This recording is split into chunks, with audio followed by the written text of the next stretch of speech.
Hi guys, it's me ChazzaHD and welcome to another live stream on the channel where we are doing a race reaction for the 2020 Eifel Grand Prix here at the Nurburgring, and the race finished about 2 hours ago, I believe, or 2.5 hours ago, something like that, at the Nurburgring. Why it's called the Eifel Grand Prix, I'm not massively in the know. I mean, of course, it's, kind of descriptive of the area, but they might as well have called it the German Grand Prix because that's what it was. But yeah, it was a pretty good race today. Not really surprised it was a pretty good race because this track is a very good track. It's always been good for racing. We've never really had like a properly boring race at this circuit. I can't honestly think of one. We've always had great fights down the field going to the very final lap, and that's basically what we had today. Exciting start, very exciting around, the first 20 laps or so. And it did tail off a bit once we had that safety car. And I honestly thought the safety car itself, that came out, lap 40, was it lap 42, lap 43, something like that? I honestly did think that ruined the race a bit. And that's why, if you were to compare this Grand Prix to the other races this season, this isn't quite the best race we've had this season, in my opinion, but it was a pretty good Grand Prix. And in this stream, we're going to cover as much as what happened today at the Nurburgring, a very, very cold Nurburgring. Let me just quickly check, though, that my stream is working. It is. I was having a bit of trouble actually starting the stream because I've, for ages, and anyone who uses YouTube or has a channel will understand this. Basically, I've always used a classic live dashboard for streams, and I can no longer do that. So I'm having to get used to the new dashboard. So I've had a bit of trouble getting going today. That's why I've been 3 or 4 minutes late. So sorry about that. But I think we are live now. So let's get going into the stream. And first, for anyone who hasn't watched the race and doesn't know the results, then here you go. Here are the results of your 2020 Eifel Grand Prix. So Lewis Hamilton winning the Grand Prix and taking his 91st race win of his Formula 1 career, and as it says on the ticker below, equaling Michael Schumacher for the most race wins in Formula 1 history, and is absolutely going to break that probably at the next Grand Prix at Portimao in Portugal. It would actually be quite fitting, though, if he broke it at Imola. And I think you guys know exactly why I say that. But Max Verstappen was behind him, 4.4 seconds behind him in second place. Daniel Ricciardo third. Let's hope Cyril, a beatball, or Squirrel Irritable, finally gets that tattoo, because he said he would. And finally, Ricciardo has a podium, and he has deserved one this year. He's deserved more than one this year. He's been so good. He's been one of the best drivers in 2020, and finally gets exactly what he deserves. And hopefully now, with the pressure off of that podium, if we get another crazy race before the season ends, you never know, he could do better than that, or could get another podium before the year is over. Perez 4th, Carlos Sainz 5th, then Gasly in 6th, Charles Leclerc 7th, Nico Hulkenberg in 8th. If anyone's not really been paying that big attention to the weekend, you'll be wondering, why is Hulkenberg 8th? What's happened to Lance Stroll? Well, Lance Stroll was ill. No, it's not COVID. It's, I think, something, what did the report say? Flu-like symptoms, something like that. So it's not COVID for Stroll, and he has actually come out and said that he's feeling better already a day after. But Hulkenberg, as we'll get into later, very late arrival for the team to take over Stroll, and one driver of the day today for what was a great drive. And again, we'll get into that later on. 8th place, Grosjean 9th. Who woke up today and thought Romain Grosjean was going to finish in the points? I don't think anyone thought that would be a possibility. But yeah, 9th place, a great drive, especially when you consider that he had a very badly injured finger, I believe, during the Grand Prix. We'll get into that later on, though. Antonio Giovinazzi 10th. Great drive by him all weekend. Great qualifying, great race. Sebastian Vettel P11. Nothing else to really say. Raikkonen 12th, then Magnussen, Latifi, Kvyat, and your retirements. And there was quite a lot today, considering the great reliability of Formula 1 cars these days. You had Norris, Albon, Ocon, Bottas, and Russell out of the Grand Prix. There you go. Those are your results for this race. And let's first get into the top team, Mercedes, who, of course, won the Grand Prix. And as it was just saying on the ticker there below, this is actually their first win as a works team at the Nurburgring since 1954, which was actually their first ever race at the Nurburgring as a works team in Formula 1. So great that they can finally get that win back under their sails.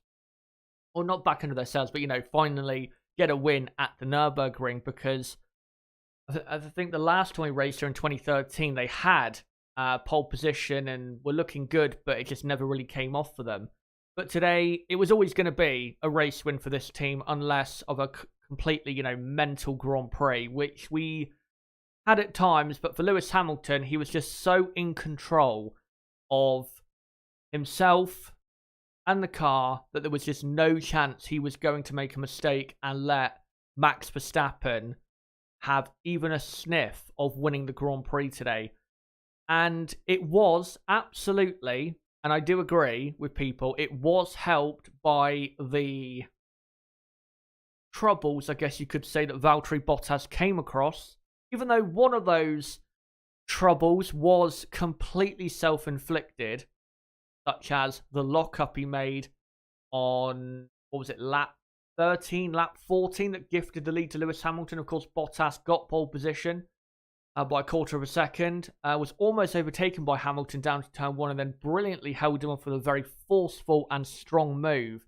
Then Bottas locked up at turn 1, let Hamilton through, pitted the medium tyres, and after that it was looking as though maybe, you know, Valtteri was still in a decent position, because, you know, having fresher tyres on at this track is very important, and you can gain a lot by doing that. And with Bottas pitting as early as he did compared to Lewis Hamilton and Max Verstappen, it looked as though Valtteri was still in, despite the mistakes, still in a good position. But then two very bad things for Valtteri happened. One, virtual safety car came out, which, by the way, that virtual safety car for Russell's Williams was complete bullshit. Complete bullshit. That car was not in a dangerous position. No car, to my knowledge, has ever crashed at that corner. It has been parked at by cars in the past when the cars have broken down. But to my knowledge, and I've watched plenty of old races here at the Nürburgring, there has never been a crash at that corner or at that point of the circuit. There's never been a car that's ended up at that point, because it's basically impossible to end up at that point unless you deliberately park your car there. So why that was a virtual safety car, I don't know. It wasn't even really a double yellow flag incident. It was really just a single yellow flag incident. It was well off the track and the line, and was basically next to the marshals where they could pull it behind the barriers. Why that was a virtual safety car, I do not understand. It just was not. And we'll get into the safety car later, because that was an even bigger joke, honestly. But the virtual safety car came out, and that completely fucked over Valtteri when it came to the tyres, because, you know, Valtteri, having pitted before, he couldn't use the undercut anymore, because Lewis and Max could have now a free pit stop under the virtual safety car, which they had. And then Lewis and Max came out comfortably ahead. So after that, Valtteri, the best he could do probably in the race was going to be third place, because, you know, Lewis and Max would have been on fresher tyres and all of that. But then Valtteri, a few laps after that, had a car problem, and I believe it was an ERS issue, because he just had no real power, you know, when accelerating out of the corners. It seemed fine when he got into the twistier parts, but when he got into, say, the second half of the lap, he had no speed and no power, so had to retire from the Grand Prix, and that's a shame because even though, again, he made the lockup and, gifted Lewis Hamilton the lead, and he did. He absolutely gifted Lewis Hamilton the lead. If the virtual safety car had not come out, then he might have still, if, of course, he continued in the race and didn't retire, he still could have been able to fight for victory. Because, again, fresher tyres at the Nurburgring is important. But this didn't work out. And I feel sorry for him in a way because his qualifying lap was honestly one of the best laps he's ever done in his career. To be quarter of a second quicker at than Lewis Hamilton at the Nurburgring is so great. You have to be absolutely on the top of your game to do such a thing, and he really was. That final lap in qualifying was so good. But that's the way it was, and then after that, Lewis Hamilton, just had to manage his tyres, look after the car, and bring it home, which is exactly what he did. And Mercedes take another step, and Lewis Hamilton takes another step to another world title. But before I move on to Red Bull, let me just quickly look in the chat to see what you guys have to say in regards to Mercedes and, how they got on today. I mean, it wasn't really that dramatic from Lewis Hamilton's point of view, except for, say, the first 15 laps. After that, he was never really seen on TV. Right, let me have a quick look. Tonka agreeing about the virtual safety car. By the way, great to see you, mate. Watching the stream. He was saying, yeah, he agrees that it wasn't good. The VSC.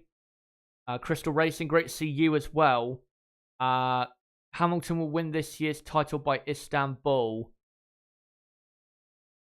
Yeah, well, he's going to win the title, isn't he? I don't think it really matters where it happens. I mean, maybe if it happened at Imola, considering the records he's breaking and, say, equaling, it would be particularly special there because obviously Ayrton Senna passed away at Imola, and also Michael Schumacher, the last record he either equaled or broke was at Imola, where he broke Ayrton Senna's pole record in 2006. Now, of course, he did take his 91st race win later that season, but he had already broken the race win record by even 2001. So it would be fitting if Lewis could do it at Imola. Have most race wins and the 7th world title.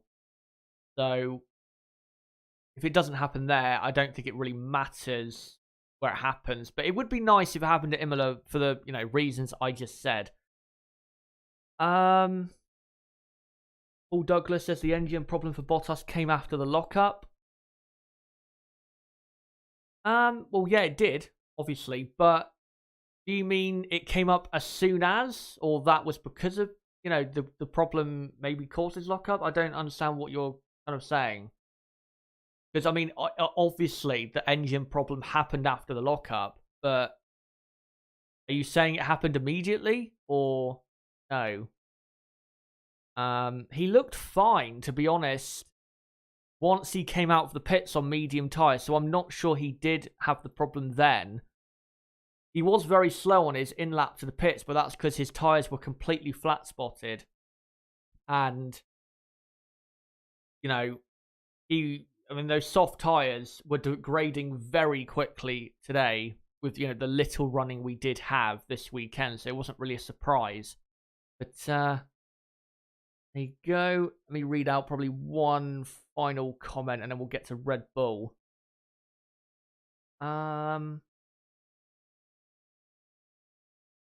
McCarthy. Bottas doesn't have the greatest luck, but nor does he have the greatest consistency or nerve. He had great nerve on the first lap to do what he did to Hamilton, just completely muscle him out of the move. And that's what he did there, was exactly what we want Valtteri to do on a more consistent basis, is to be, that type of aggressive, brutal racer instead of, a bit more passive. But in terms of consistency, you're absolutely right. Because, I mean, after what he did to Lewis Hamilton, even, you know, with the problem he had, he should have not, you know, made the mistake he did. Because if you're going to even compete for a title, you can't be doing, you know, stuff like that. You just can't. And I know the tyres were degrading and it was cold, but it was cold for everyone. And, you know, most people were on the soft tyres, so you can't really forgive his mistake. But I think his biggest problem, Valtteri, is just decisiveness. And I guess you could, you know, bring that back to his nerve. You know, when it comes to... And today he did... And this weekend, really, he did great at it. You know, pole position, a strong move to maintain the lead after the first lap, or on the first lap. He needs to do that consistently, because if you're going to beat Lewis Hamilton, you've got to strike in those moments. You can't, if you know, qualify behind Hamilton on the front row and then you stay behind Lewis at the end of the first lap, your chances of beating Lewis Hamilton in the same car are very, very, very small. So what Valtteri did today in qualifying at the start, he's got to do a lot more if he's going to, in the future, be a bit closer to Lewis than, you know, he is at the moment. Right, let me find one final one, and then we'll get to Red Bull. Well, F1, he kind of did that in Baku last year, but Hamilton said he was a bit too nice. Yeah, and if you look back, Hamilton, at the start of that race in Baku, he was too nice, because Lewis could have been a lot more forceful and got the move done, but I think he was trying to think more of the team, because they were in a bit of a fight at the time with Ferrari, who were showing a bit of pace, so yeah. But for today, again, though, for Mercedes, I will say, despite their dominance, despite their speed, and it's clear to see, Mercedes do have the best car on the grid by an absolute country mile. There is no doubt about that. They've had a real habit of not being able to get 1-2 finishes this year, which should have been a very easy thing for them to do. But if you look at this season, it's been a very hard thing for them to do. The only times they've done it were the second race in Austria and I'm trying to think of the next one. The second race at Spa. Oh, the second race at Spa. There was only one race at Spa. What the fuck am I talking about? The race at Mugello. And that's it. They've only had 3 1-2 finishes in, 11 races? And again, considering the pace of their car, that's quite poor. And of course, they've had a great season. And of course, great drivers, great car, all of that. But it is surprising they've had only 3 1-2 finishes. It does kind of remind me of 2016 for this team, because in 2016, they had, a very dominant car. But in that season as well, especially if you look at the first half of that season, there are plenty of race wins, but they didn't have many 1-2 finishes, because they kept having, you know, a problem here, problem there. That's kind of what they've been having at the moment, but it is a surprise that they've not been able to get, you know, 3 or 4 1-2 finishes in a row, because they do have the pace for it, but they just keep either making mistakes or having reliability trouble here and there with tyres or the car itself. Anyway, let's go on to Red Bull. Max Verstappen drove well today, I thought. He did the best he could. The Mercedes was too quick. If Max was going to win the race today, then he would have had to have either got pole position, or he would have had to have got past Lewis Hamilton on the first lap, which he couldn't do because Charles Leclerc was giving him a hard time. So Max couldn't really capitalise on Lewis going a bit wide a couple times, you know, through turn 1 and 2. So because of that, Max Verstappen couldn't do anything. You know, Lewis Hamilton is the best driver on the grid, no doubt about it, and he does have the best car. Max is driving amazingly well to be that close. You know, considering again how great the Merc is. But kind of like Bottas, if he doesn't get pole or if he doesn't, you know, make positions on the first lap. And I know, you know, the second race at Silverstone, the 70th anniversary Grand Prix, he didn't get pole, make moves on the 2 Mercedes on the first lap. And won the race, of course. But that was kind of a abnormal weekend. But you feel as though, again, similar to Bottas for Max, the only way he's going to win another race this year is if he was to somehow put it on the front row, for example, and then, you know, get into the lead somehow at the start of a Grand Prix. Because if he keeps qualifying in 3rd place, 99% of the time, he's going to finish in 3rd, or he'll only finish higher than that if Bottas or Hamilton has a problem. So, yeah, for Max today, you can't really say anything bad. He did the best he could. But there is plenty, and I mean plenty, of things to say about Alex Albon today. Alex Albon today was absolutely terrible. He really, really was. And now I'm just going to explain the litany of issues, or not issues, but, you know, mistakes that he made. I mean, this is the thing. He only did, 25 laps in the race before he retired. But he made so many errors and drove, I thought, so poorly considering the speed of the car that he was, I think, showing in qualifying. The Red Bull this weekend was definitely the 2nd quickest car. And I thought Albon in qualifying, to be honest, compared to Max Verstappen, did pretty well. He probably could have got past Charles Leclerc in qualifying, you know, to be in P4. But pace-wise, I was happy with what Alex did. I really was. But then you look at the race today, and yet again, like I said, after the Russian Grand Prix, you cannot defend him any longer. You can't. Today, I mean, let's just get into it. So, lost a position to Ricciardo on the first lap. At turn 3 on the first lap, massive lock-up, made contact with Ricciardo, didn't thankfully knock Ricciardo into a spin or inflict further damage on himself from that, but did have a massive flat spot on his right front tyre, had to pit very early on, and that completely compromised his race in terms of, could Alex get the podium, when if you look at what happened today with Bottas, Alex Albon should have been on the podium without massive trouble. I mean, yeah, Ricciardo drove well, Perez drove well, but again, considering the speed of the Red Bull, and considering what Alex has been like in the races, Alex really should have been on the podium today. But was just, I thought, so poor. So, yeah, pitted very early on after the flat spot. Then had to try and make his way through the field. He was doing that, not that quickly. And to be honest, that's another criticism. He just wasn't really decisive in his making of moves through the field.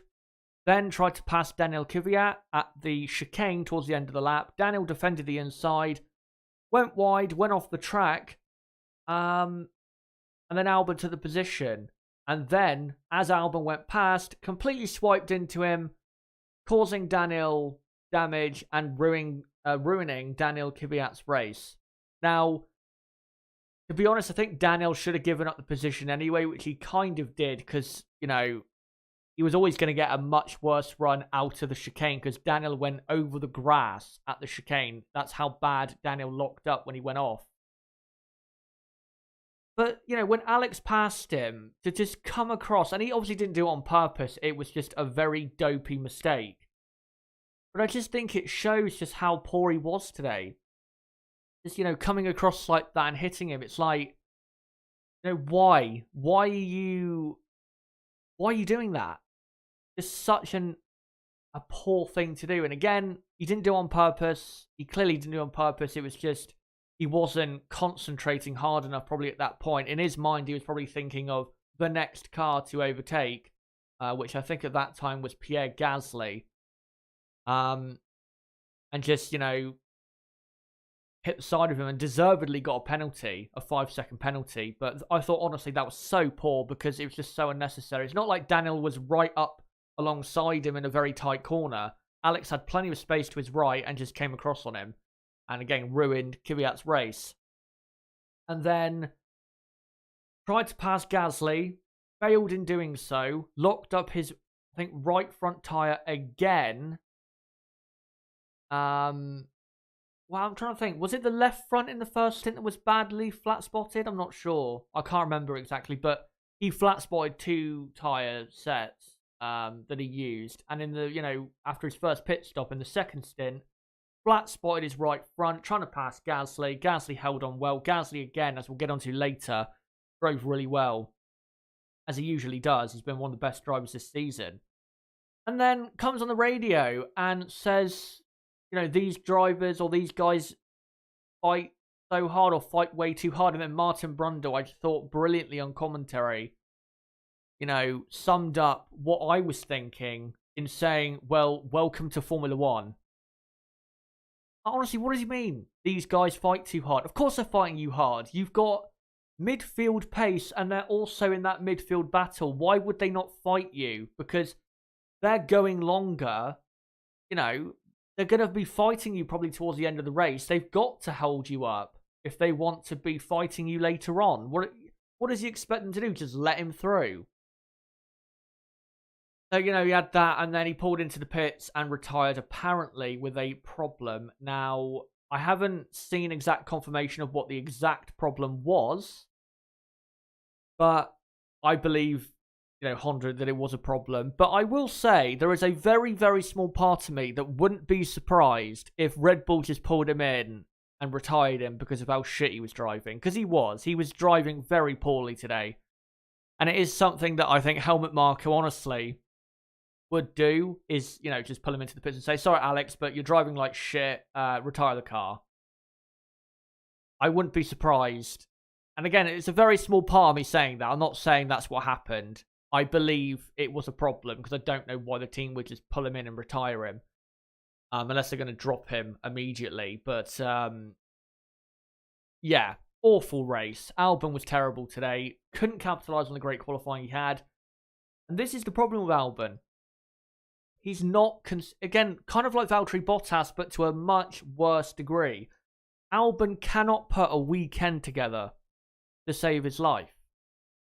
He either has a good qualifying, say where he qualifies in the top 5 or maybe the top 6 at the absolute worst, and then he'll have a shit race.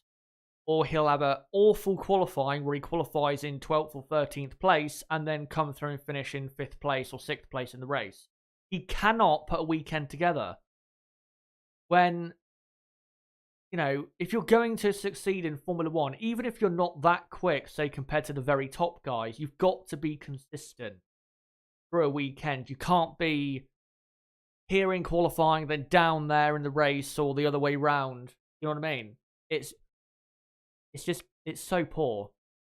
So poor. And I said this after the Russian Grand Prix, where he put in, honestly, I thought the whole weekend was a terrible weekend for Albon, a very poor performance. Now, I think his performance at the Nurburgring was better, not much better, it was only slightly better in terms of speed. But I'll say it again, it's becoming very much like when Pierre Gasly's reign at Red Bull, very short reign at Red Bull, came to an end. It's becoming almost impossible to defend him as to whether he should be dropped or not. And I think it's pretty clear now he should be dropped. He's just not good enough. He's not good enough. Alex Albon is not going to be,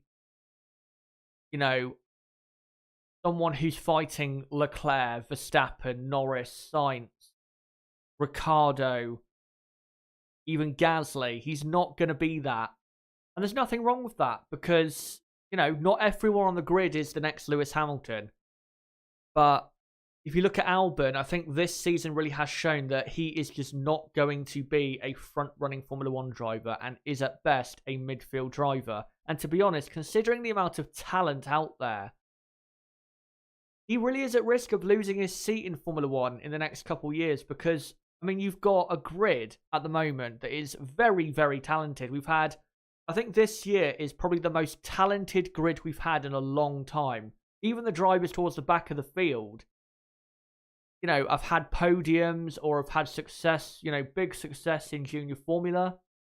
You know, your Russells, and then obviously Magnussen's had a podium in Formula 1 and had, you know, great results when he was at Haas in 2018. You know, Grosjean's had podiums even though he's dropped off a bit. The quality of the grid is so good now compared to, say, 2015 that he really is at risk of losing his seat because you've got all that quality on the grid now, and then look at the drivers you've got. You know, in F2 and F3, you've got Mick Schumacher, Callum Ilott, you've got Robert Schwartzman, that Renault young driver, was it Zhu, I think it is. I don't know how to pronounce his last name, sorry, but you've got him, you've got Charles Leclerc's brother, I think, is it Arthur?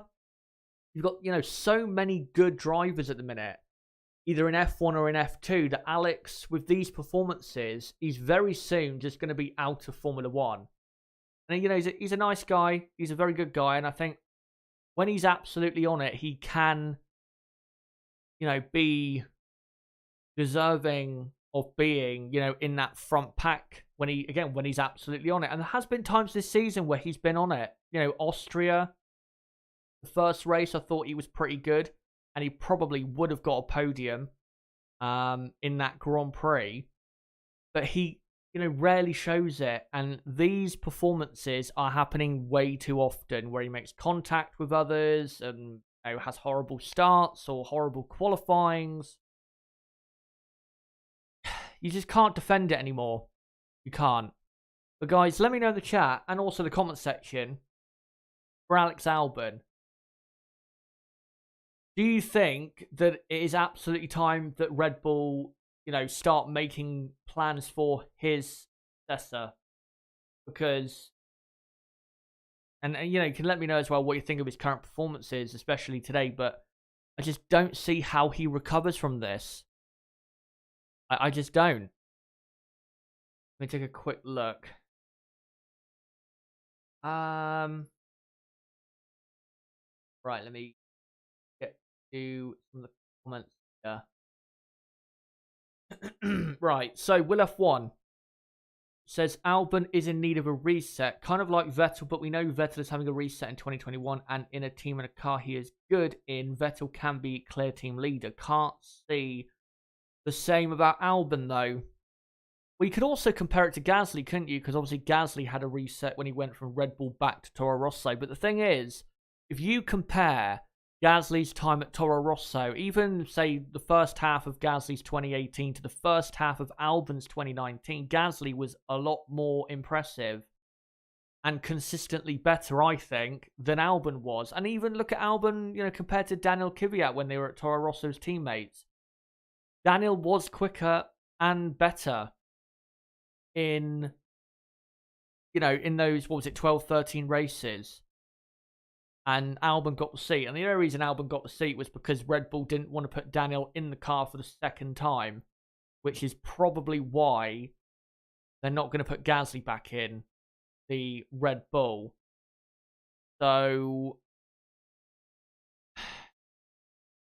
I think Albon, yeah, he probably does need a reset, but will he have the mental toughness like Gasly has had to get back to basics, knuckle down, and do what Gasly's doing now? I don't think so. And also, it does really depend on where he goes, because there is a real possibility that Albon gets dropped from Red Bull and doesn't go back to AlphaTauri, and that, you know, they replace him with a Perez or a Hulkenberg, even, you know, ahead of a Gasly or a Kvyat. Because I'm honestly starting to think now that Red Bull might actually go for a Perez or a Hulkenberg, because I don't really see what Red Bull are going to accomplish putting Gasly or Kvyat back in their car when it didn't really work out the first time around.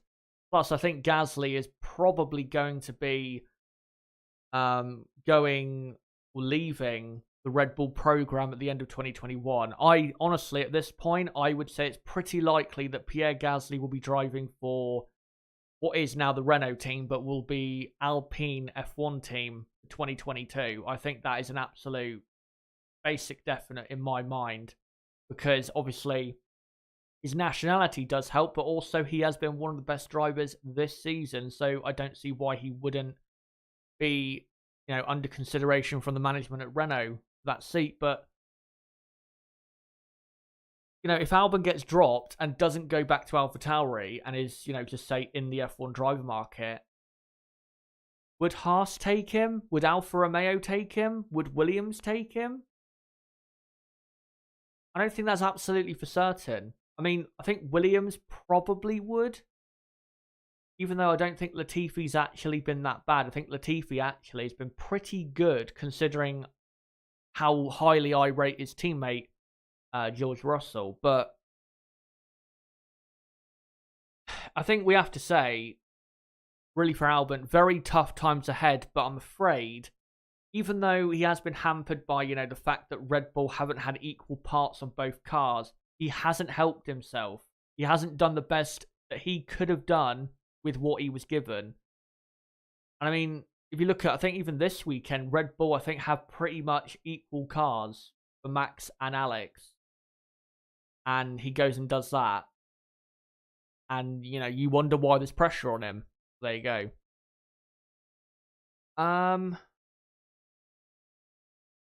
Arslan says, can we just agree that Albon and Gasly in the Red Bull and Giovinazzi in the Alfa and Vettel in the Ferrari 2020 proved that it's not just the car, it's the driver who drives it?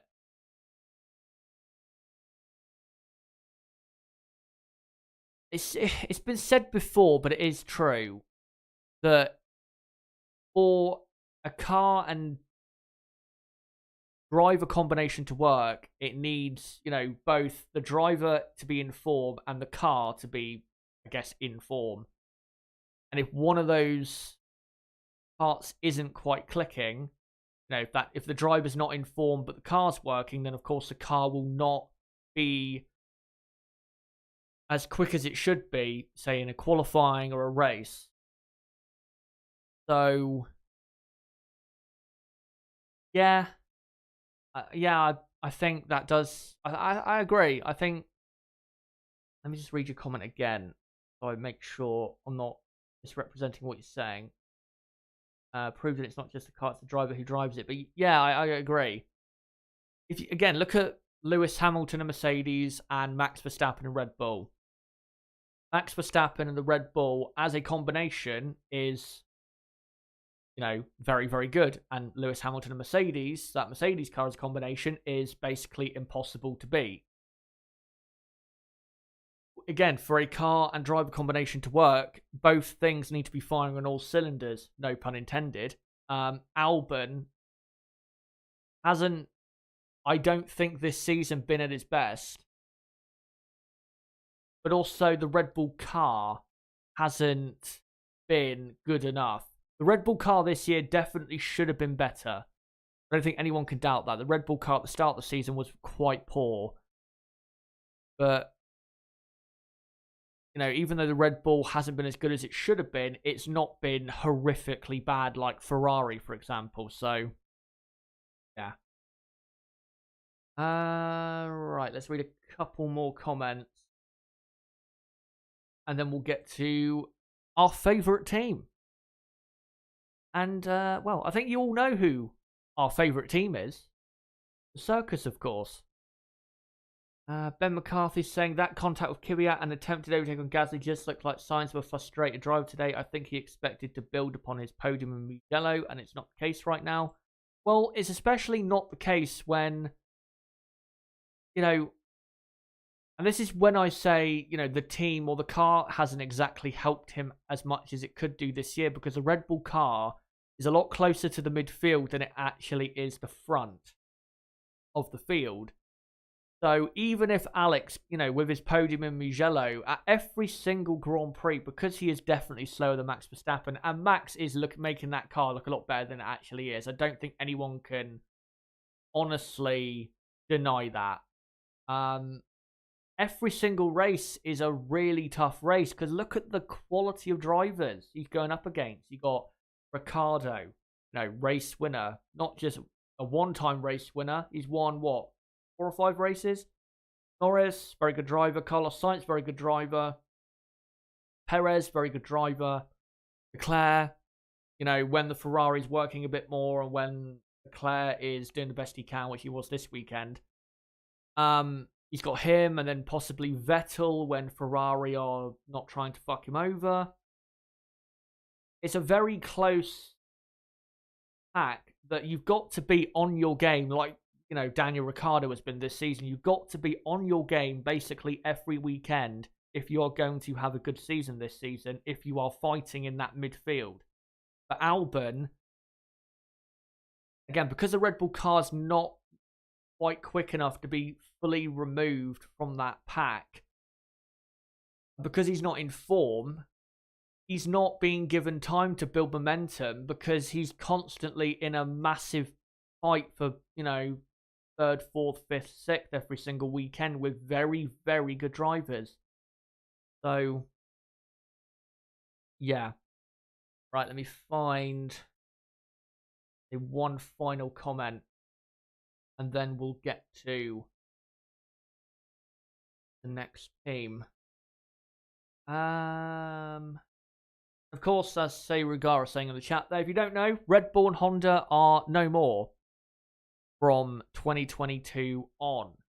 Honda have announced they're going to be pulling out at the end of 2021, which is not a surprise to me. It may be a surprise to other people, but it's not to me, and here's why. Because, and I know Honda said, it's because they want to fast forward the, the electric cars and, that type of, the whole, the way tech with cars is going. They want to fast forward that. And I'm sure they do, but the real reason, in my opinion, that they're pulling out of Formula 1 at the end of 2021, which I think they would have done anyway in, say, 2024, 2025, is because you have to look at, what they've done since 2015 when they came in up until now. But most importantly, you have to look at the amount of money they have spent trying to get that power unit into a position that it can power another team to not just victories, but also a world championship. And Honda have spent an absolute shit ton of money and have not really got anywhere. And I think that is the reason. And it's a very logical reason and a reason that I agree with and a reason that, to be honest, I would have, if I was going to pull, them out of Formula 1, that's the number one reason I would pull them out, is because they have spent so much money, a similar way to Toyota back in the day. They've spent so much money trying to make that power unit good, and it just hasn't worked. And it's got to the point that, especially with the current economic climate around the world, it's no longer viable financially for them to continue because, they're not going to be winning a world title at the earliest with Red Bull until 2022. And they keep spending just disgusting amounts of money on this engine. It's not working. Or not working as much as they were hoping. So, I think honestly this was always going to happen. The COVID, crisis that has brought about the economic crisis has merely accelerated that decision being made. I don't think it has created the decision being made. It's actually just accelerated and brought it forward. So that's why I'm not surprised. They've spent, again, disgusting, and it really has been disgusting levels of money and not really got anywhere. It does get to a point, and I remember thinking this, and maybe I said it a couple years ago. At what point do Honda think, we've spent so much money? At what point do we just say, fuck this and leave because, you know, we've not necessarily run out of money, but run out of patience for the whole thing, which I think is the real reason. Right, let me try and find if I can comment with Honda quickly.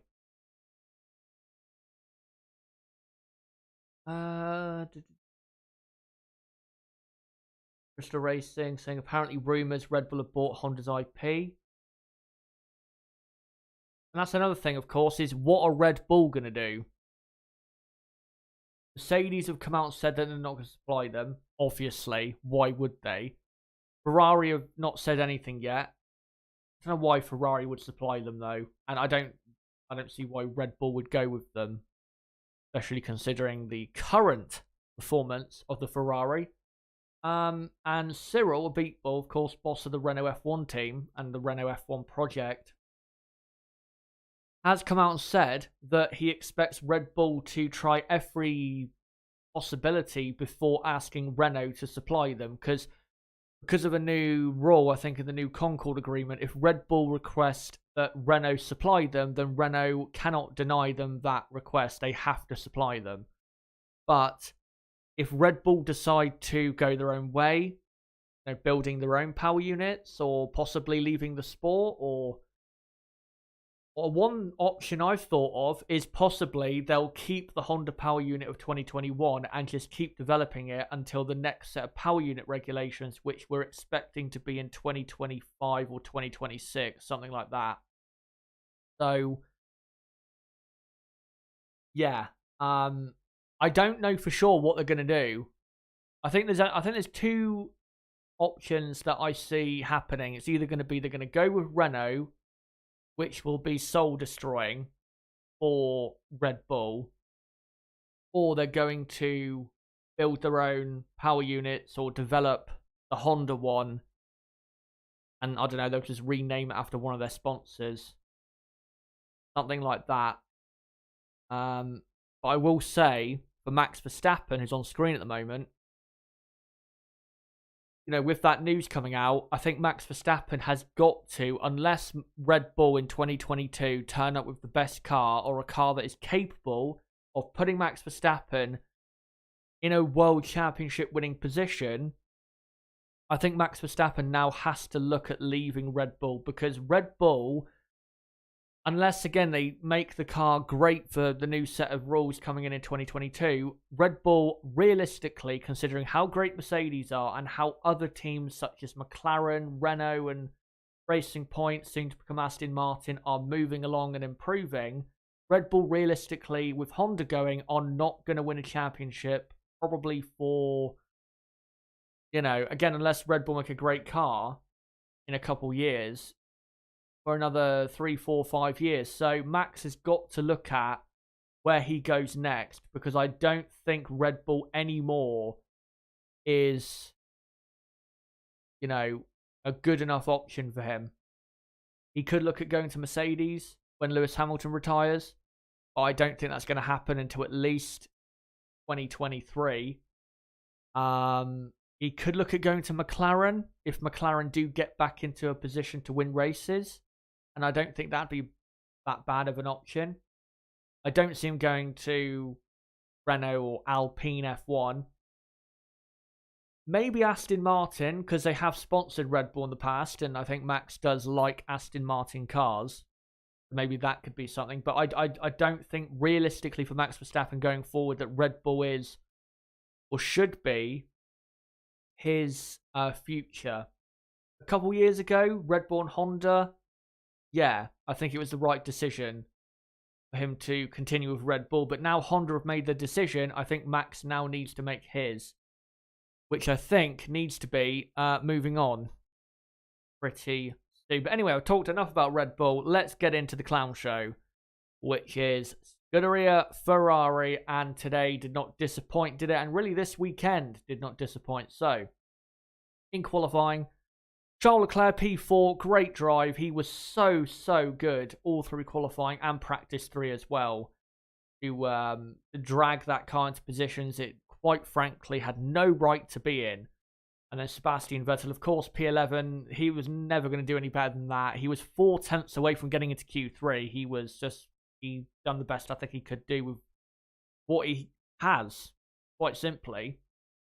And I think, Ferrari are clearly favouring Leclerc over Sebastian Vettel in terms of parts. But, in the race today, P4 and P11, I actually thought going into the race that Ferrari, they weren't going to get a podium, I didn't think, but they could get a pretty good result considering the results they've had in the last, 3-4 weekends. Because, Vettel starting P11, highest runner to start on whatever tyres he wants to, and then Leclerc P4. Maybe if he got past Verstappen at the start, maybe, who knows, he could fight for, say, the top 5 or top 6 for the Grand Prix, which he kind of did today, but it really did fall away later on. But it just didn't happen. It just didn't happen. Even Ferrari can't maximise their result when fighting for positions that they shouldn't be fighting in. So, I guess we'll start with Charles Leclerc. Almost past Verstappen at the start. And then, during the first stint, was holding up Ricciardo. Not just Ricciardo, but Norris and Perez and the cars behind him. And go back, just to see how shit Ferrari are, go back and look at the first stint and look at Charles Leclerc's lap times compared to the leaders. His pace was so poor. And even though this season they've been very slow, we know this, they've been very, very slow, but considering what they did in qualifying, I thought, maybe there'll be a second a lap, off the pace. Maybe 1.2. In that first stint, Charles Leclerc was 2.5 seconds on average during that first stint off the pace of the leaders. 2.5 seconds per lap. He was one of the slowest cars in the midfield in the final few laps of that quite short first stint. And I always thought Charles Leclerc was going to do a 2-stopper today because he had to start on the soft tyre, of course. But that lack of pace was so bad, and that's why he lost position to Ricciardo and then immediately was holding up the others because he had no grip, obviously no straight line speed, and was just dead slow. Then pitted, made his way through the pack, and then once everyone pitted again, got overtook again, and pitted again, and then was fighting with Alfa Romeos and Alfa Tauris, and the safety car came out. Then got passed at the safety car restart by Pierre Gasly. Great move by Gasly, by the way. And then finished in P7. But the pace of that Ferrari today, and you can't blame Charles Leclerc at all. Leclerc, I thought this weekend was one of the best performers. To get P4 in that car and to be within or not even within, quite easily under a second from pole position in that was a phenomenal drive. It really, really was. But in the race, this shows you how bad the car is. 2 to 2.5 seconds a lap off the pace. And you can't even say it was because the Mercs were on mediums and Leclerc was on softs. They were on the same tyres. Same tyres. And he was that slow. It was just so embarrassing. And what can you say anymore? What can you say? And you can't say similar to like when I talked about a couple of weeks ago with the Spanish Grand Prix, where I was talking about how in the first few laps of that race, Ferrari were 3 seconds per lap slower than the leaders. At least at that Grand Prix, Leclerc was in traffic, so he did have dirty air, and that was hurting his tyres and so on and so forth. Here, he was in clear air for basically all of that first stint, and he was that slow. I still cannot believe that they are this bad.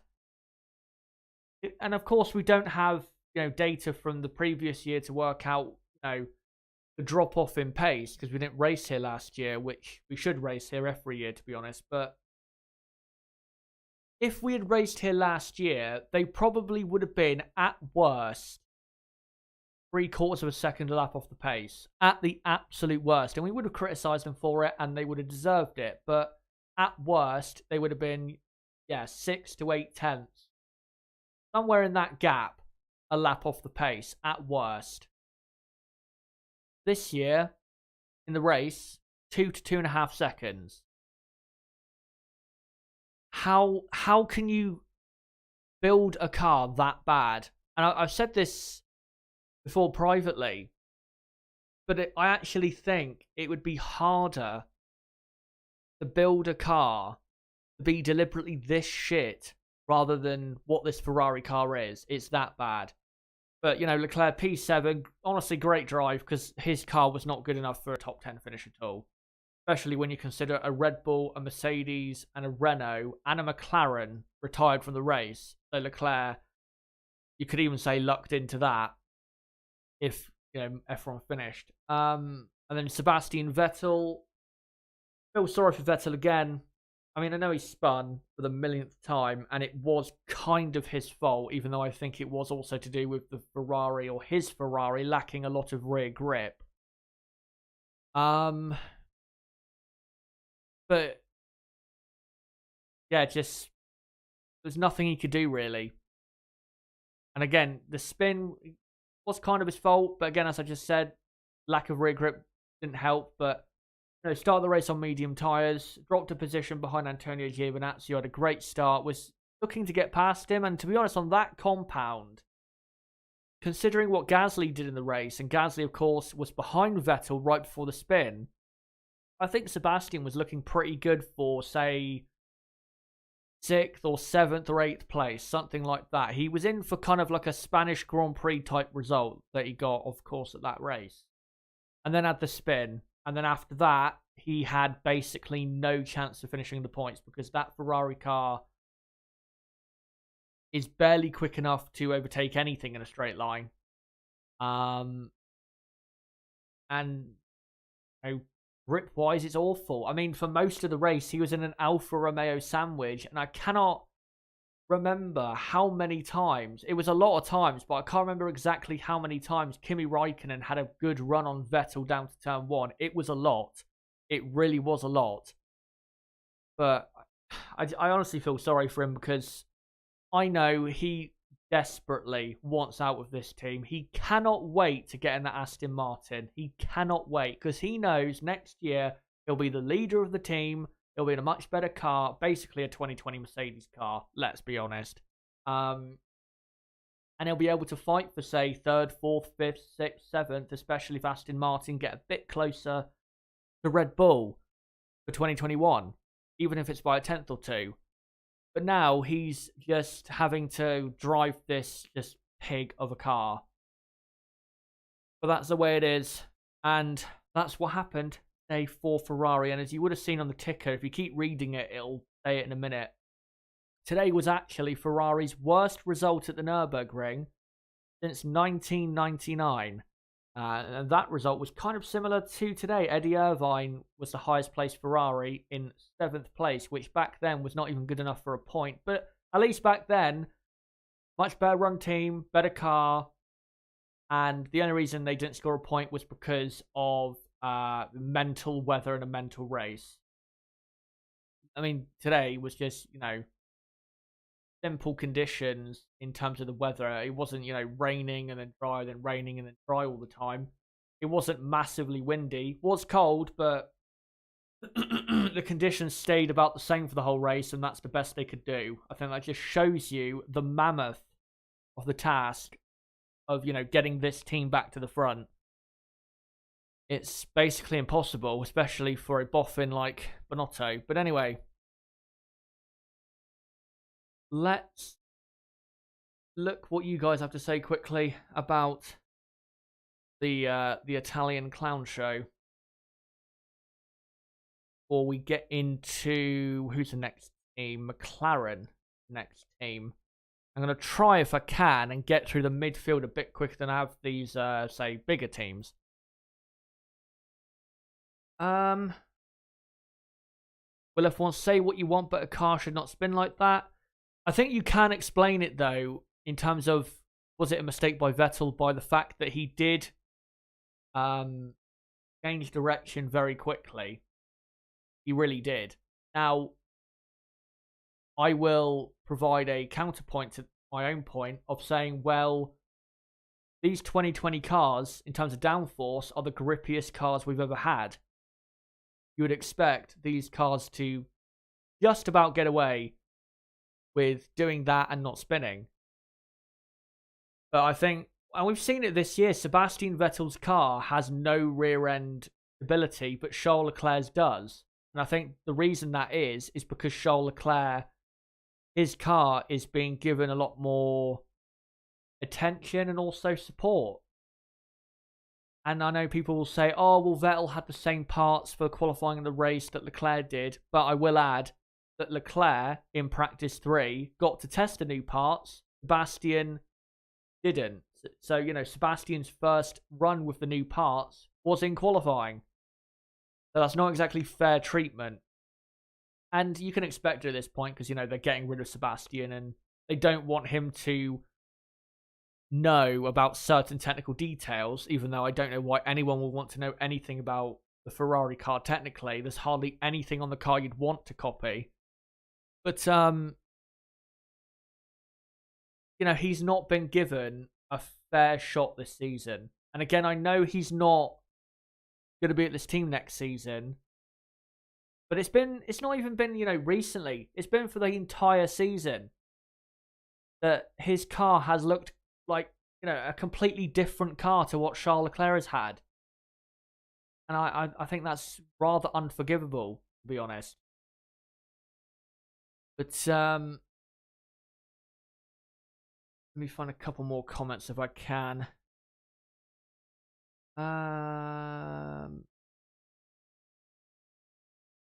Crystal Racing says, on a separate note, I don't think Ferrari would be so tempted to sign Sainz on this season's performances alone had they not signed the contract in May. I disagree. I disagree with that. The reason I do is because if you look at his performances and forget some of the results, because let's be honest, Carlos Sainz has been pretty unlucky in 2020. I think Carlos, you know, if you let's say Carlos and Lando had equal amounts of luck, so they finished the same amounts of races and had no retirements or getting slammed into by anyone else, I think Carlos has actually been better than Lando this season. Might sound controversial to say, but I don't give a fuck. I am in myself controversial, but I don't think there's been anything this season that could make Ferrari, you know, think their decision was a mistake. I think it is a good move. It was a surprising move, I have to say, because I didn't think Carlos Sainz would ever drive for Ferrari. I thought he'd be kind of McLaren, not for life, but I thought he would be at McLaren for at least another couple years.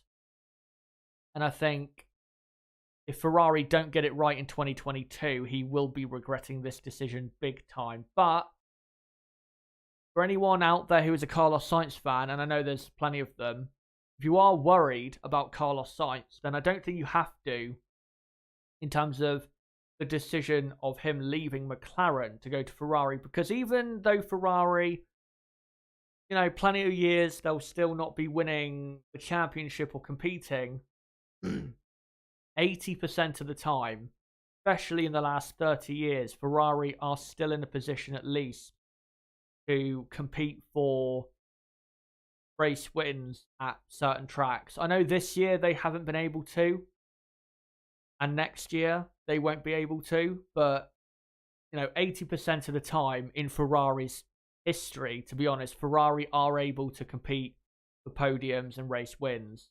Certainly more so than McLaren. So I think it will work out for Carlos eventually, but he will have to take a lot of pain for 2021 for sure. I'm one final one about Ferrari. Leclerc will be lucky to be on 100 points for the season. There's Crystal Racing. Lucky Hybrid says Ferrari with a better engine in 2021 should improve the car. That's the thing, though. I think, and what was it? John Elkann has already basically said this, that Maybe next year they'll be a bit quicker, but it's not going to feel any quicker because it's Ferrari.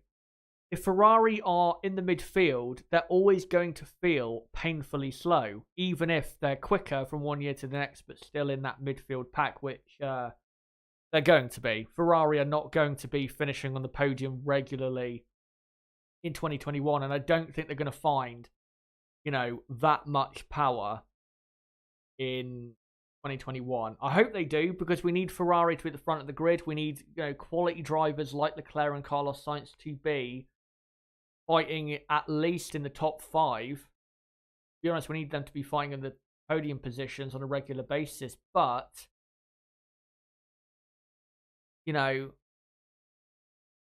even if the power unit is better, I still don't see Ferrari finishing in the top 3 in the constructors. I mean, look at, and we'll get to it later, the constructor standings. They're 6th in the constructors, not that many points ahead of AlphaTauri, and they're quite comfortably now behind that battle for 3rd of Racing Point, Renault, and McLaren.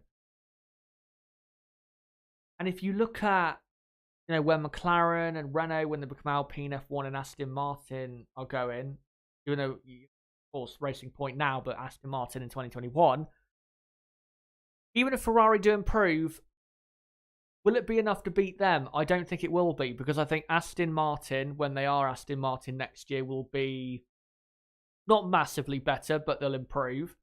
McLaren with Mercedes power will be better, and Renault or Alpine next year get Fernando Alonso, and we know what he's like for maximising the potential of a racing car.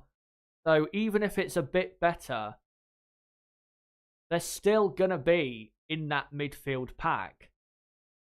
They need almost a revolution of the car if they're going to be fighting, up with Red Bull and Mercedes next year. And they're not going to be, let's be honest.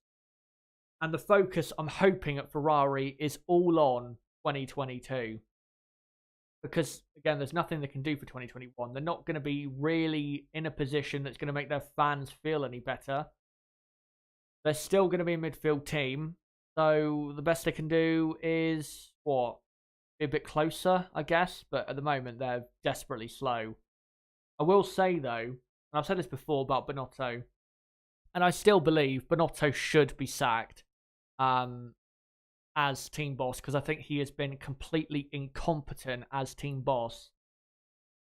But the problem with Ferrari now is, because you've got a new set of rules coming in 2022, you can't really bring someone new in now, because, that new person isn't really going to have the effect needed on those new set of rules. Because Ferrari, I assume at the moment, will be pretty, they'll already be well into that process of making, the designs and all of that stuff. So, really, if you're going to get rid of Binotto, you've got to wait and see what happens in 2022, whether Ferrari go back up to competing for the world title, or if they stay where they are.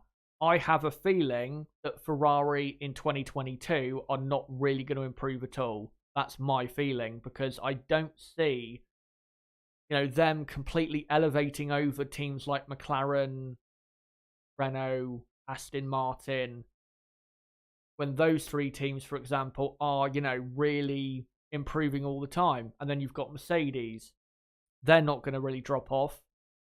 Red Bull, they're still going to be kind of up there. So it really is tough times ahead for Ferrari. But, they've done it to themselves, completely self-inflicted.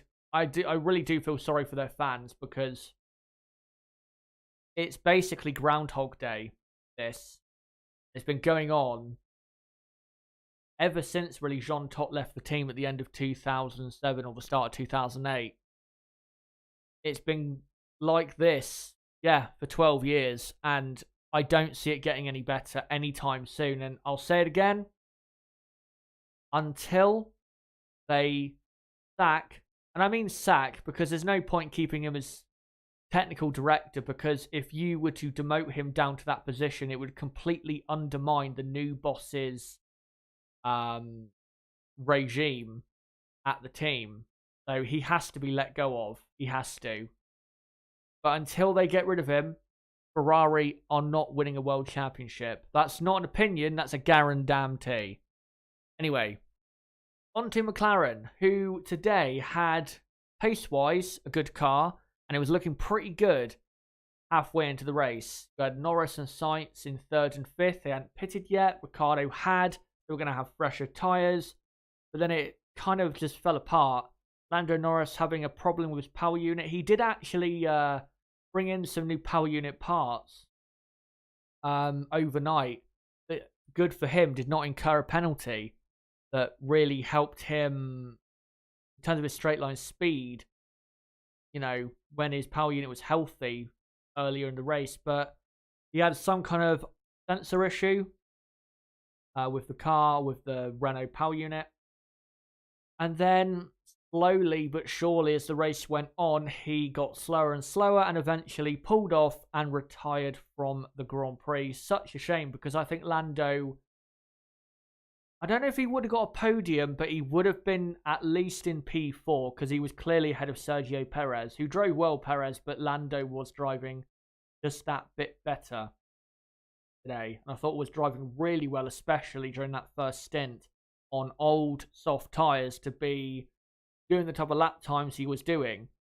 So yeah, shame for Lando. And then Carlos Sainz 5th. Carlos actually came out after the race and said the car did not feel good. But he was happy-ish with the result, P5, which is still decent points considering, I guess, how he felt the car was. And I think he also said in his tweet that there's homework to do, which is interesting he says that, because I didn't think McLaren were that bad today. I don't think they were as quick as Renault, but you know, I thought they did have a quicker car than the Racing Point. Maybe just Carlos's car balance-wise just wasn't feeling as good as Lando's, for example. But P5 is still a decent result considering that. But for McLaren, they've lost 3rd in the Constructors. And that is, of course, very bad. They would have kept it if Lando finished the Grand Prix, because they would have probably scored 10 or 12 extra points. But that is not what happened, and Lando retired, and they only scored 10. So, going into the next race, McLaren have got to somehow stop this, I guess you could say, onslaught from Racing Point for their 3rd place in the Constructors, and also from Renault, because Renault have really took a lot of points out of McLaren and Racing Point really since the Belgian Grand Prix at Spa. So, McLaren have got to respond big time the next couple of races, which of course are back-to-back. A couple of weeks' time we're racing in Portimao, and then a week after that it's at Imola. So a big response is needed if they're going to get 3rd in the Constructors. And to be honest, considering how they've done this season, they really should be getting 3rd in the Constructors, because even though Racing Point, they've got a good car, Renault have improved their car and all, McLaren have, I think, been so good this season at getting results that have been probably a bit too good for them, considering the pace of their car. They cannot let that drop now. They've got to keep up, what they were doing back in Austria or Silverstone or, the Italian Grand Prix, races like that. They've got to get back into that sort of form very soon. But I just want to get into quickly the safety car that was caused by Lando Norris's car. That safety car was complete bullshit. Lando's car, whilst yes, not completely behind the barriers, was not in a dangerous position. It just wasn't. And there was even people saying in my Discord, a couple people saying they had to get rid of it. It was in a place where cars could spin off to, and it wasn't. It was at a part of the circuit that, if you're going to spin to that point of the track, it has to be quite an unusual accident or spin. The only person I've seen spin to the inside, to the outside of that corner was Ralf Schumacher back in 2005, I believe. But other than that, I don't think I've ever seen that happen, where a car has crashed at that point. And why was a safety car? Could they have not just put the virtual safety car out? Why it needed to be a safety car, I do not understand. And I've got to say, and I've been thinking this really since the season began, the decisions for what are a safety car and a virtual safety car this season have been absolutely pathetic. Especially if you go back to the Italian and Mugello Grand Prix. In terms of not just safety cars, but red flags as well.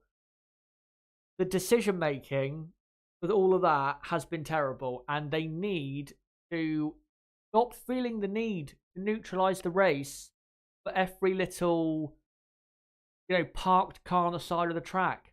Norris's car was not in a position that was dangerous. Plenty of cars, I'm sure in the past, have parked there before, and everything has got on just fine with, a single yellow or even a double yellow flag. Same thing with Russell's car. Plenty of cars have parked there before. Why the need for such an extreme decision? I don't get it. And of course, this decision being made by Michael Massey, the race director, who I have to say has been absolutely awful and is incompetent at his job. He's made so many poor decisions. He's been so poor in running that role since he took over. And of course, it wasn't an ideal situation for him to take over. But he's been, for me, just so awful in that role. And the only reason he got the role was because he took over for Charlie Whiting at the Australian Grand Prix in 2019, which of course was the first race, since Whiting died. And of course he died in Australia because he travelled to, and that's, fateful trip over that sadly took him. But it feels extremely lazy from the FIA or Formula One, whoever it was, to keep him as race director, to just keep him.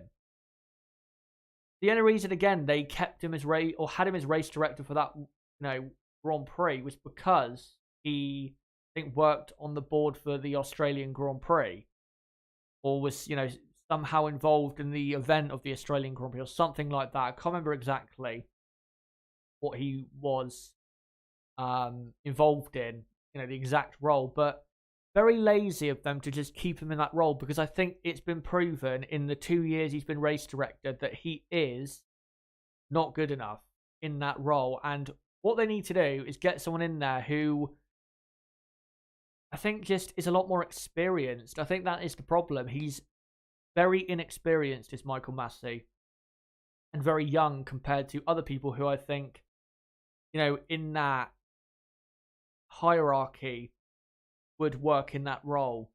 I just don't see why, he is the race director. I think he's done poorly as a race director, and especially he's done poorly on consistency. Remember last year with the penalties and all of that? He was very poor when it came to that, and, penalising certain drivers for things that others didn't get penalised for and all of that. I just think Michael Massey has been really, poor in his time as race director. Let me just quickly see, though, what you guys think. Michael Massey was the Australian V8 Supercar race director previously. So, yeah, he kind of had an involvement because, V8 Supercars race at the same weekend. So, good decision to throw him in for that one race because it was the easiest thing to do. But why keep him in that role when I'm sure they had plenty of other people they could put in that role? I just don't understand why they kept him. I thought it was just a one-time thing. Why did it have to be a permanent thing? I don't get it. There should have been a proper process where Charlie Whiting's replacement was, carefully selected, and it wasn't. It was just completely rushed through because they couldn't be bothered to find anyone else, basically. That's what that decision screamed of. But, yeah, I think I've ranted enough on that, but McLaren, yeah, decent points. Could have been worse, obviously. And Gasly actually wasn't that far behind Carlos Sainz at the end of the Grand Prix. But with Norris's retirement, that's a big blow in that battle in the constructors for sure. Next up, Renault. We'll quickly go on to Esteban Ocon, who's on screen. So Esteban Ocon retired with a hydraulic problem, which is a bit of a shame because he was actually ahead of Carlos Sainz before his problem. So Ocon was probably in for a 5th or 6th place finish, which would have been big points for Renault and could have took Renault possibly into 3rd in the Constructors if he finished the Grand Prix with Daniel Ricciardo finishing where he did. So shame for Ocon, but that's the way it is. Hasn't had that great a luck with reliability the last couple of races. Of course, retired from the Mugello Grand Prix, some sort of problem. So yeah, a bit of bad luck, but he wasn't exactly up with his teammates, so we can't say he was going to be in for a podium, but he would have put Renault probably into 3rd in the Constructors if he had finished the Grand Prix. But for Daniel Ricciardo, another great drive. Getting up to P4 from P6, great start, which is so unusual for an Australian to have a great start. It shouldn't be happening, to be honest. And then you got straight after Charles Leclerc. Great move to pass him. What was it? Right around the outside of turn 2, I believe. Then pulled away. And then made a pit stop under the virtual safety car, which in hindsight did work out. Because even if there hadn't been a safety car, I don't think Perez would have caught Ricciardo because he wasn't catching Ricciardo quick enough to, pass him on track. I don't think. So, in hindsight, that did actually work out for his podium because even though the safety car did help a lot, even if there wasn't one, I think that probably would have allowed Ricciardo to still just about keep it. And then, was great in the second stint, very consistent. Looked after the tyres very well, which he's been doing for so many times during this season. He's always been, this season, one of the best when it comes to tyre wear and looking after his tyres. Then the safety car came out, pitted for soft tyres, almost got past Max Verstappen on the restart. I think very smartly, though, if you go back and look at the restart, Daniel definitely could have been more aggressive if he wanted to, but he knew that it wasn't his fight. That's why he didn't bother trying, big time to pass him, because he knew his fight was keeping Perez behind, and he did for his first podium since the 2018 Monaco Grand Prix. He has deserved a podium for quite a bit of time. He should have had a podium at, I think, Mugello. He drove well enough for that. And then if there'd been more laps at Silverstone and Spa, I think he would have got a podium. And when I mean more laps, I mean not even 5 or 10, maybe even 2 or 3 more laps. He would have had a podium there. Mugello, he was great. And even in the other races where he's maybe not deserved a podium, such as the last one before this one in Russia, again, great driving, Daniel Ricciardo. And he really has been probably, I'm not sure exactly where in the top 5 drivers of this season, but he has been top 5 drivers of the season so far. I don't think anyone can really doubt that. A great, drive, great performance. And let's hope that Cyril finally gets a tattoo, and hopefully it's a tattoo. I'd love to see this. Him get a tattoo of Daniel Ricciardo.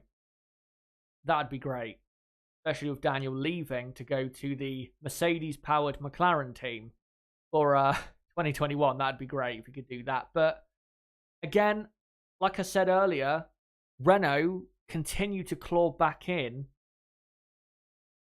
on McLaren and Racing Point, continue to close the gap, and it's looking as though if Daniel Ricciardo keeps up these performances and Esteban Ocon can finish more races than he has been doing in the last couple, 3, Renault should finish 3rd in the Constructors because they do have the best momentum of any team out of the midfield right now. They've really improved the most, and they've been the best midfield team since Spa, which was, a month and a half ago, and we've had 5 races in that time. So, yeah, Renault are on the march. And if they do get 3rd in the Constructors, then it really will be, I think, the first real sign that this team is really starting to kick on. going forward into the next era of Formula One. But let me have a quick look at the comments or the chat. See what you guys are saying. I did see Nib in the chat earlier. I don't think he's around anymore though, because I believe it's very early in the morning in Australia, so that's why he's probably not around anymore. I know he was very, very happy, and he should be, with what happened.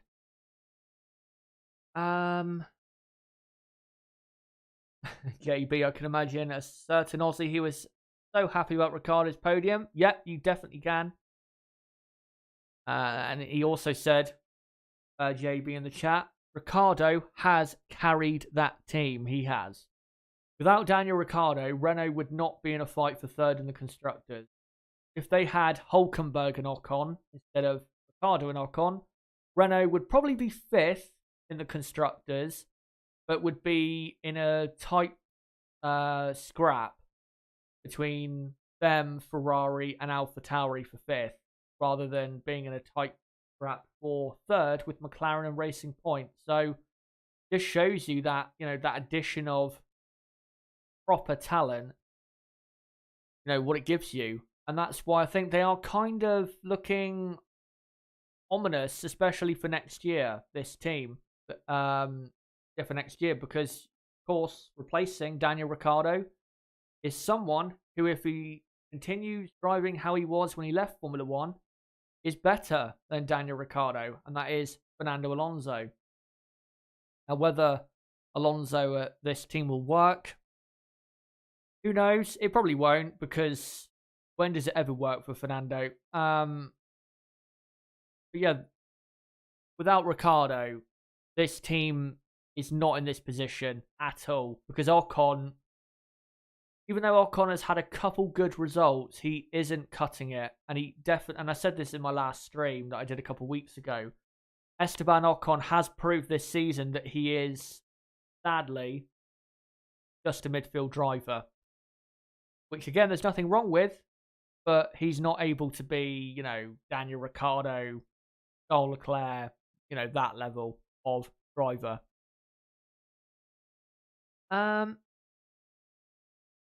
Right, I think we'll move on now to the next team, which is Racing Point, who I guess you could say in terms of the Constructors had the best day because they actually moved up in the table, going from fourth to third. And yeah, Sergio Perez drove well, P4. Maybe if the safety car didn't come out, maybe he would have passed Ricciardo at the end. I still don't think you can say for sure, because Ricciardo was driving very well, I thought, around that point of the race to keep Perez from gaining, tons of lap time on him. But yeah, would have been close. It definitely would have been close with him and Daniel Ricciardo.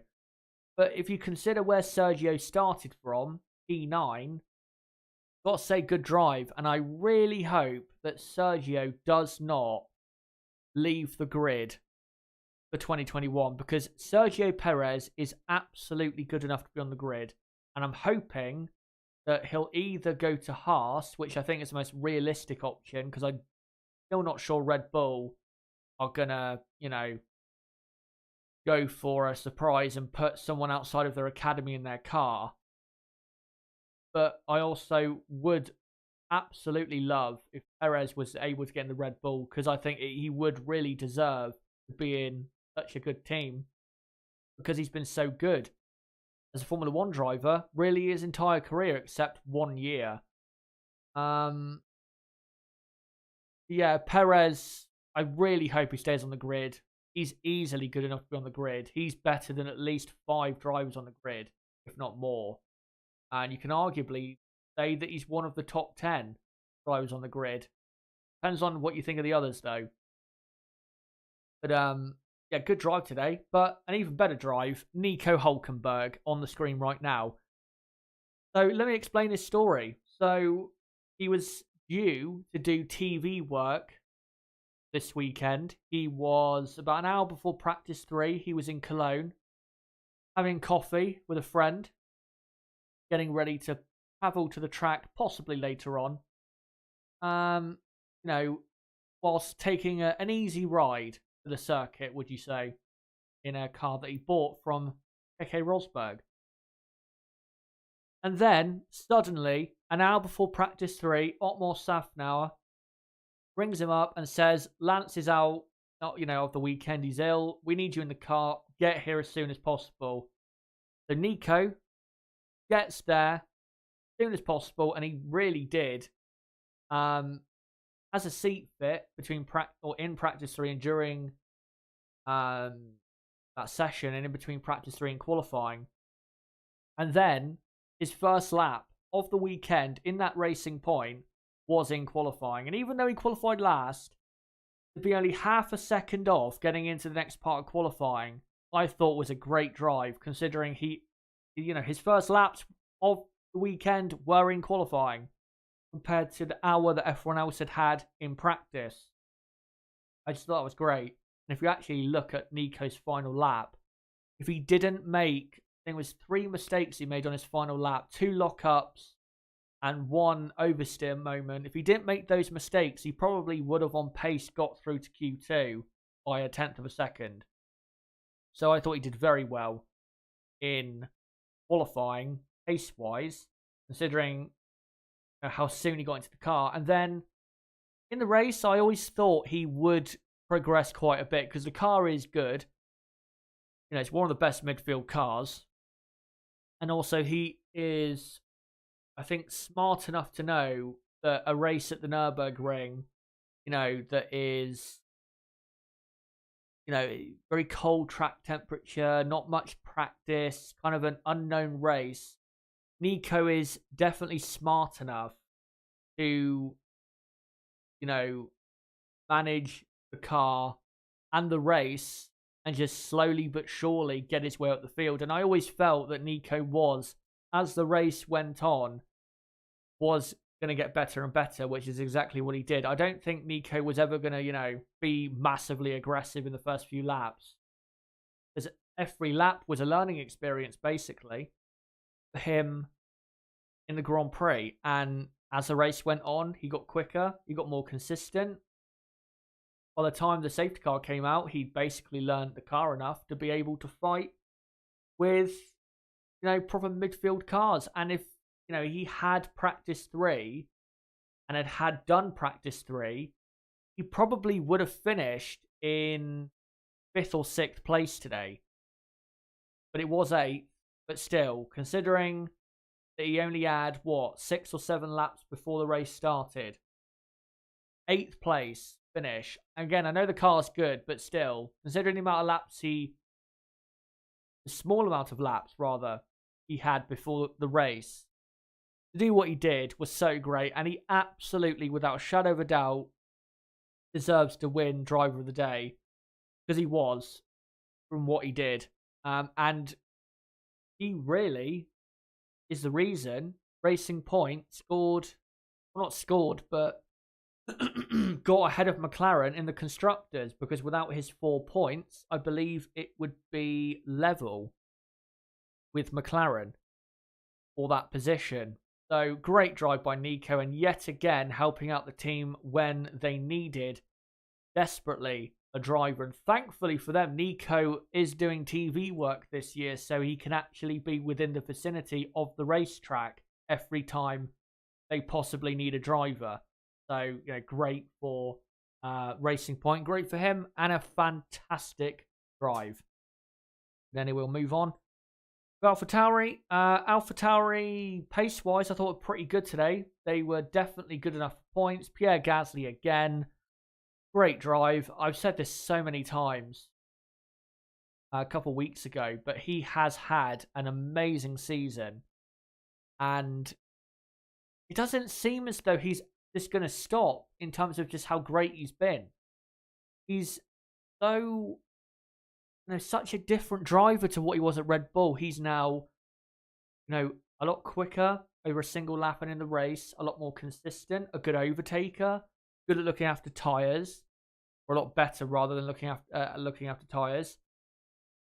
He's a completely different person to what he was in 2019, and it is great to see. It really is.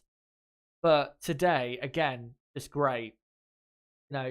Avoiding carnage at certain parts of the track with his teammate, for example, had, and the thing with Albon and other things that went on. Did well to avoid all of that. Looked after his tyres very well. Did also well to stay ahead of Alex Albon for as long as he did, because that really did help his race not getting overtaken and then held up a bit in the dirty air.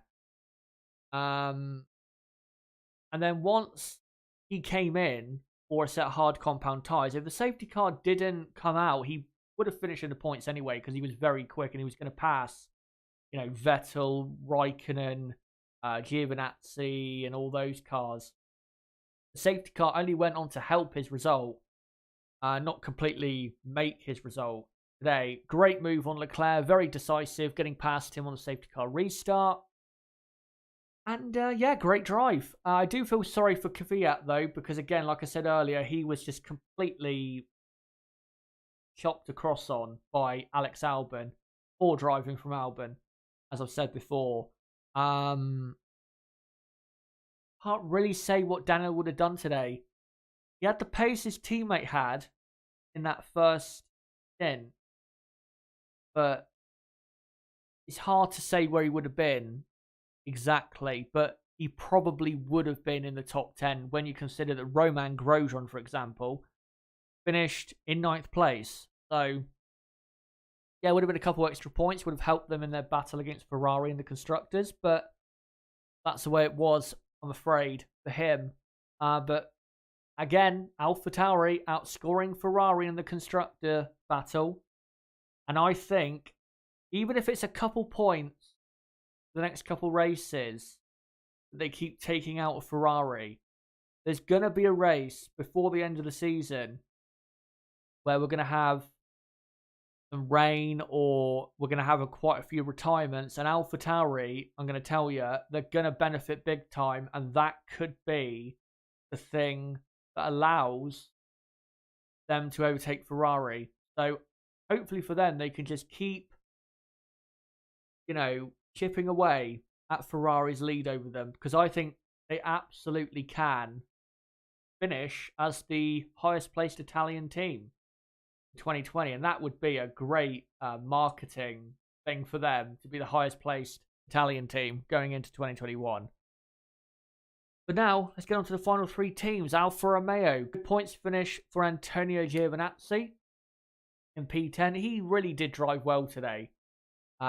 And really this weekend, P14 in qualifying, by far his best qualifying of the season. And then in the race, finishing P10, probably could have finished P9 considering that he was faster than Grosjean this weekend. So maybe slightly disappointed he couldn't get past him. But good drive, really good drive. And I honestly want to see Antonio on the grid in 2021, because I don't think he's had a fair enough chance this season. I don't think he's actually been that bad. Qualifying wise against Kimi Räikkönen, I think he's done pretty well. Has scored a couple points in Austria in the first race, I think. And then finishing the points here. Maybe he hasn't deserved points on any of those occasions, but I think still in those weekends drove well. And I think, again, considering his teammate is Kimi Räikkönen, I think you've got to give him another year. I think Alfa Romeo are definitely going to have a different lineup next year. But to be honest, I think if you're Alfa Romeo, you would have to at least encourage Kimi Räikkönen to call it a day. Because even though Kimi Räikkönen, he's still had a couple good drives this season, and he has, the car is really bad, we know this, but I just think, if this team want to crack on a bit, then keeping Kimi on, I don't think is quite the best decision, as a driver. Again, Kimi hasn't really dropped massively, in terms of his level. He has dropped a bit since, say, 2018, but I just think it's time for this man on screen, who is now, is he now, I think, the most experienced driver in Formula One history? Or has he equaled it? Something like that. I can't remember exactly what the number of races was that I saw earlier. But I just think it's time that Kimi calls it a day, because I don't really see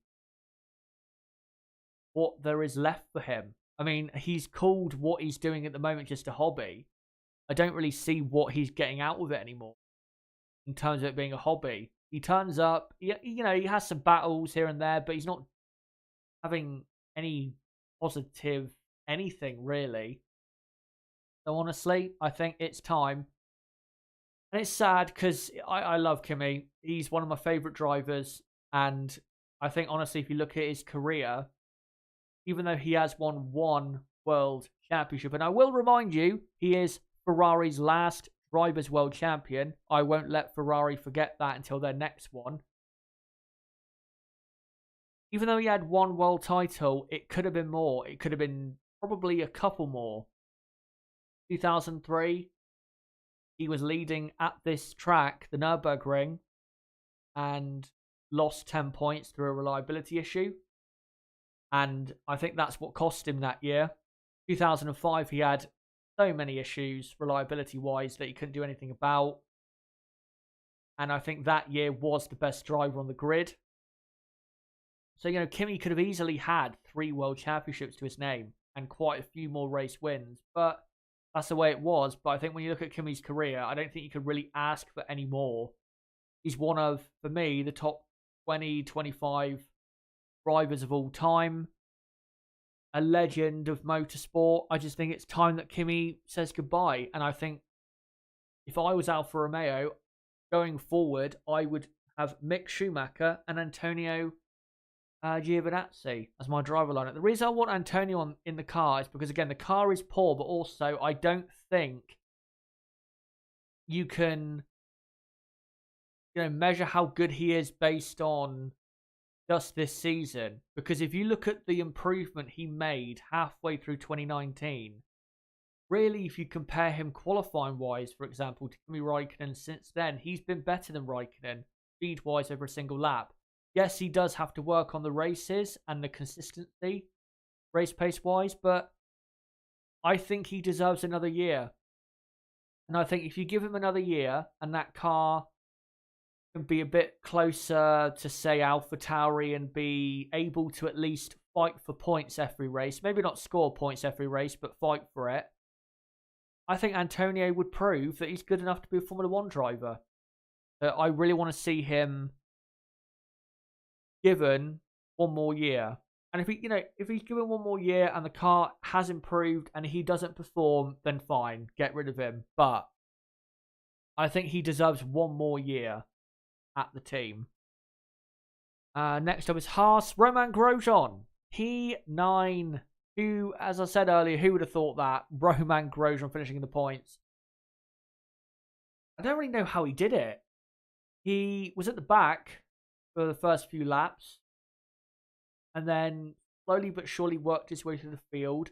I think he went onto the hard compound tyre quite early on, so that's why he kind of got up there a bit in the race. And then with the safety car coming out, he decided to stay out, which I think was the right decision, because if he was going to finish in the points, that's the only way he would be able to do that. He had to go for it, and he did. And it worked out because the cars behind him did not pass him and weren't even able to mount a serious challenge on his position. So I have to say, great drive by Romain Grosjean. I know that's something that we've not said in a while, but you've got to say it, because considering the circumstances, considering also that he thought himself he broke his finger when being hit by debris from Kimi Raikkonen, I think you've got to say great drive from Romain Grosjean. I just can't believe that he's finishing the points, honestly. Especially when you consider that his teammate Magnussen was ahead of him basically the entire weekend. And it looked as though if there was going to be a point scorer from Haas, it was going to be Kevin Magnussen with no doubt about that. But then Romain Grosjean goes and finishes in 9th. I can't believe that. I can't. Especially when you consider that this man on screen, Romain Grosjean, is dead certain to be losing his seat for 2021. I honestly can't believe we did it. And as well, not only did it, but did it without really doing anything. He didn't really overtake anyone. He just existed, really. So, I guess good on him. And then finally, Williams. Russell, of course, retired after contact with Kimi Raikkonen. And then, what do you call it? Latifi finished in, was it 12th place or 13th place or 14th place? Something like that. Didn't finish in the points, of course. Yeah, Latifi couldn't really do any better than that. The Williams car this weekend just wasn't good enough. Russell, I do kind of feel sorry for him because I think he could have been in there maybe for a point, considering the amount of retirements we had. Because he was in that fight a bit around that, point of the Grand Prix. And when you consider Romain Grosjean, for example, finished in 9th, I think Russell was ahead of him before Russell's pit stop. Yeah, I do feel a bit sorry for Russell. And I also feel sorry for him because he's now absolutely dead last in the Constructors now that Romain Grosjean has scored a couple points. But then, of course, was hit by Kimi Raikkonen at turn 1 in a battle with Raikkonen and also Sebastian Vettel. Raikkonen, when you look back at the incident, Raikkonen was at fault, but I don't think it was quite 10-second penalty worthy. It wasn't that bad. I mean, they're acting like he locked up and sent him off into the crowd, basically. Yeah, it was Kimi Raikkonen's fault, but it wasn't, I've seen a lot worse than that, put it that way. But yeah, Williams, as usual, not quick enough for points. And Russell, as I just said, now at the absolute back of the drivers' standings. But before I get into the standings, which you can see on the bottom ticker there, before I read them out, before I finish, let me just see what you guys have to say about those teams I've just talked about. Just a reminder, the team owner for Alfa Romeo chooses the first seat. Kimi, Ferrari chooses a junior for the second seat, so it's most likely Giovinazzi versus Mick for that seat. Well, if that is the case, then still, why would you not at least consider keeping Antonio in that, maybe not being the number 1 driver, but you know what I mean, being in that first seat? Because Kimi Raikkonen is not, his story has been written, if you will. His story is over, basically. I just don't see what there is to gain anymore with Kimi. And let's be honest, Alfa Romeo is a Ferrari B team. So if Ferrari wanted Mick and Antonio in that car, they'll get their way. Right, couple more comments and then we'll get to the standings. Yeah, Crystal Racing was saying about Kimi. Broke Barrichello's most races ever record. And yeah, congrats to Kimi, because, it's not just, being around for that long.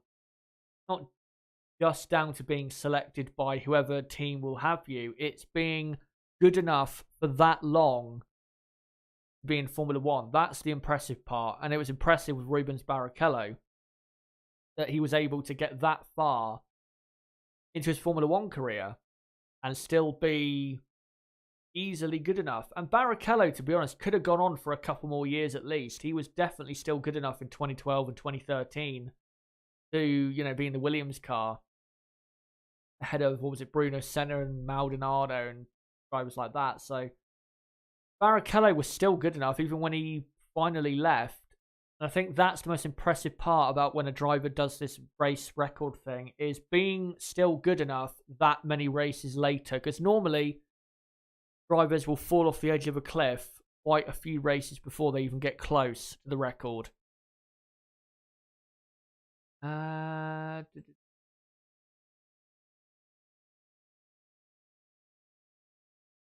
Find one final one, and we'll get to the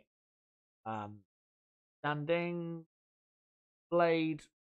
There's Crystal. It's crazy to think Kimi started all the way back in 2001. I wasn't even born.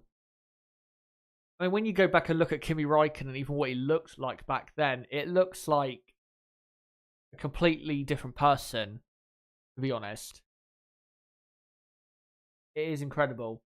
And if he does continue for 2021, then he'll be, even though he's not been in the sport for 21 plus seasons, he's obviously missed 2009 and not 2009, 2010, 2011, to be good enough to be on the Formula One grid for 20 straight years is, it is something. It really is something. But thank you guys for your comments in the chat.